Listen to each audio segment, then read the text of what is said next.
kibarkan bendera perang, kelompok kapal perang Inggris masuk medan tempur Laut Cina Selatan.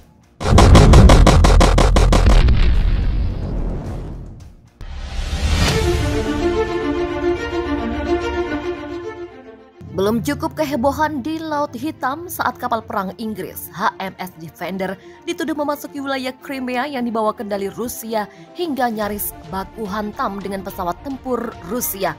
Kini Inggris mengirimkan kelompok tempur angkatan laut kerajaan Inggris ke Laut Cina Selatan dan Indo-Pasifik. Kedatangan kapal-kapal perang Inggris seakan mengibarkan bendera perang saat memasuki daerah rawan yang berpotensi tinggi untuk konflik, yaitu Laut Cina Selatan. Dikutip dari Sitiam.com, ekspedisi ke Laut Cina Selatan oleh Carrier Strike Group, Angkatan Laut Kerajaan adalah pertunjukan kekuatan maritim Inggris terbesar dalam satu generasi. Kelompok yang dipimpin oleh HMS Queen Elizabeth itu lengkap dengan jet tempur, 2 kapal perusak, 2 kapal fregat, 2 kapal pengisian ulang, dan 1 kapal selam serangan nuklir. Mereka didukung oleh HNL MS Everstein dari Angkatan Laut Belanda dan F-35B Lightning II dari Korps Marinir Amerika Serikat. Kelompok kapal perang melintasi seluruh dunia menjadi berita utama bulan lalu di Suriah di mana mereka menyerang ISIS. Commodore Moorhouse, Komandan CSG, mengatakan tentang serangan itu bahwa sekarang kami siap untuk memberikan pukulan keras kekuatan udara berbasis maritim melawan musuh bersama.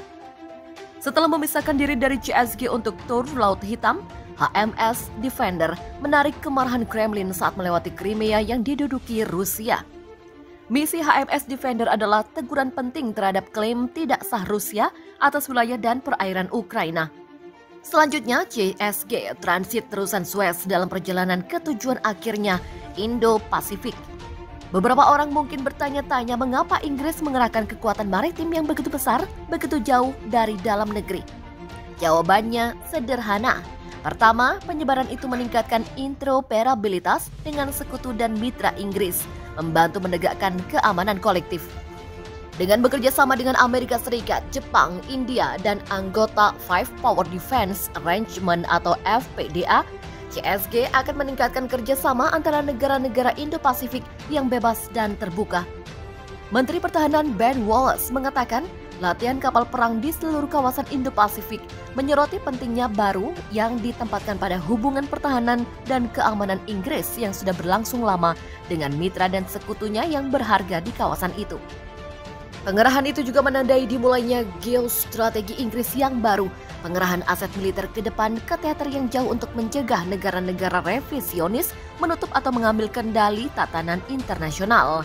Misalnya, begitu CSG tiba di Laut Cina Selatan, kapal perusak dan fregat diharapkan melepas diri dari HMS Queen Elizabeth untuk melakukan gerakan serupa dengan yang dilakukan HMS Defender di Laut Hitam pada bulan Juni lalu.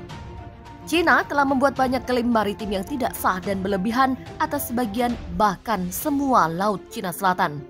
Klaim yang ditentang oleh hampir semua negara tetangga. Kendali China tergantung pada penerimaannya oleh seluruh dunia.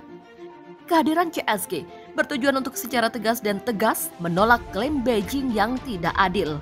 Sebagai tanggapan, aset Angkatan Laut Cina mungkin mencoba memaksa kapal perang Angkatan Laut Kerajaan untuk mengubah arah dan tidak diragukan lagi akan mengklaim bahwa mereka telah berhasil terlepas dari kebenarannya. Narasi yang harus siap dilawan oleh Angkatan Laut Kerajaan. Hanya di bawah 12% perdagangan Inggris dan sekitar 21% perdagangan global melewati Laut Cina Selatan setiap tahun. Inggris tidak dapat mengabaikan klaim maritim Beijing yang tidak sah. Navigasi bebas oleh semua orang di Laut Cina Selatan merupakan bagian penting dari infrastruktur perdagangan internasional secara terbuka. Sebagai salah satu kekuatan angkatan laut terkemuka yang bertahan saat ini, misi Angkatan Laut Kerajaan untuk membangun aksi kolektif dengan sekutu dan menegakkan kebebasan navigasi adalah landasan penting dari kebijakan luar negeri Inggris yang condong ke depan.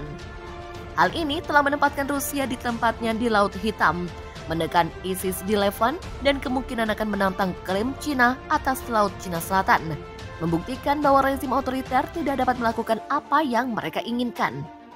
Saat CSK bergerak lebih jauh ke Indo-Pasifik, ia akan menjalin Inggris global ke dalam struktur diplomatik dan strategis kawasan untuk menegakkan kebebasan dan keterbukaan, serta untuk menjaga perdamaian global. Sementara itu, Prancis dan Inggris bakal kerahkan kapal perang ke Laut Cina Selatan. Prancis dan Inggris mengumumkan bakal mengerahkan kapal perang mereka ke kawasan Laut Cina Selatan. Pernyataan tersebut disampaikan Menteri Pertahanan masing-masing negara dalam konferensi keamanan tahunan Shangri-La Dialogue di Singapura. Menhan Prancis Florence Parly berkata, satuan tugas maritim Prancis dan helikopter serta kapal Inggris bakal berlabuh di Singapura pada pekan depan. Dilansir dari SJMP dari Singapura, Parly menjelaskan satuan tugas tersebut bakal berlayar ke wilayah tertentu di Laut Cina Selatan. Setiap kali ada peringatan agar kapal perang kami menjauhi perairan teritorial, maka komandan bakal menjawab untuk terus maju. Demikian tegas Parly.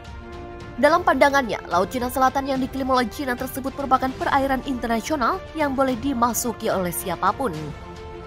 Meski Prancis tidak mengklaim kawasan tersebut, menurut Parly, pengerahan kapal perang itu bentuk kontribusi mereka untuk menegakkan komitmen bersama. Dengan penerapan kebebasan navigasi, ianya juga menempatkan diri sebagai pihak yang gigih menentang segala bentuk klaim apapun di wilayah de facto. Senada dengan Parly, Menhan Inggris Gavin Williamson menyebut bakal segera mengirimkan 3 kapal perang untuk menangkal pengaruh yang merugikan. Pihaknya harus memastikan bahwa sebuah negara tetap harus berpegang pada aturan, terdapat konsekuensi jika melanggar. Direktur Pusat Kerjasama Keamanan Kolonel Senior Zhao Bo berkata, yang menjadi pertanyaan Beijing adalah apakah kapal Inggris dan Prancis bakal berlayar hingga 12 mil laut di pulau yang dikuasai Cina.